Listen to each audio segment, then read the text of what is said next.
दोस्तों नमस्कार, मेरे यूट्यूब चैनल में स्वागत है। आज मैं आपको एक लाइफ लेसन आपको एक चीज़ बता रहा हूँ जो कि बहुत महत्वपूर्ण है। हम शून्य को महत्व नहीं देते, यानी कि शून्य ज़ीरो है, ठीक है? तो हम इसे कुछ नहीं मानते, लेकिन शून्य ही सब कुछ है। हमें जीवन में शून्य में ही विलीन होना है। हम शून्य से ही आए थे और शून्य में ही समाना है। हमारा जीवन शून्य से ही शुरू हुआ और शून्य में ही हमने मिट जाना है। लेकिन शून्य ही सब कुछ क्यों है, मैं आपको बताता हूँ। किसी संख्या जैसे सपोज दैट 1 है, अगर मैं शून्य को पहले लगा देता हूँ, उसके बाद संख्या आती है, यानी कि आपने शून्य को महत्व नहीं दिया, आप खुद आगे रहे, तो ये हमेशा आप उतने ही रहे, मतलब आप 1 के 1 ही रहे।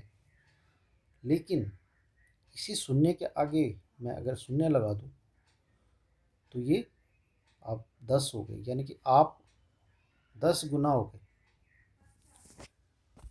यदि शून्य को पोजीशन नहीं मिलती तो ये शून्य ही रहता, लेकिन उसको एक उचित स्थान मिला तो वो आपको 10 गुना कर गया।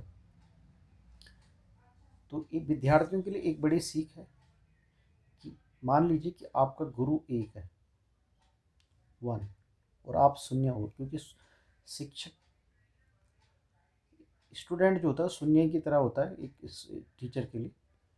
यदि वह गुरु के अकॉर्डिंग नहीं चलता और हमेशा पीछे रहता है तो वो गुरु गुरु ही रहेगा। गुरु का अस्तित्व बरकरार रहेगा और शिष्य शून्य हो जाएगा।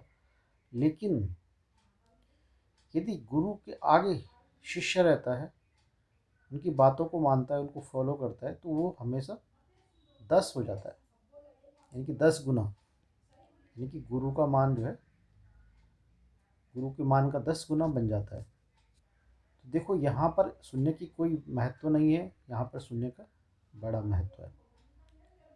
तो हमें जीवन में याद रखना चाहिए, हमें किसी चीज़ को इग्नोर नहीं करना चाहिए, चाहे वो शून्य हो या कुछ संख्या हो। क्योंकि शून्य हमें ये शिक्षा देता है कि हमें अहंकार शून्य रहना चाहिए। आपने अहंकार शून्य एक शब्द सुना होगा। तो यदि अहंकार शून्य रहेंगे तो हमें ज्ञान भी प्राप्त होगा और हम हमें आगे समृद्धि भी प्राप्त होगी। तो धन्यवाद। आप शून्य का महत्व समझते होंगे। मेरे वीडियो को लाइक सब्सक्राइब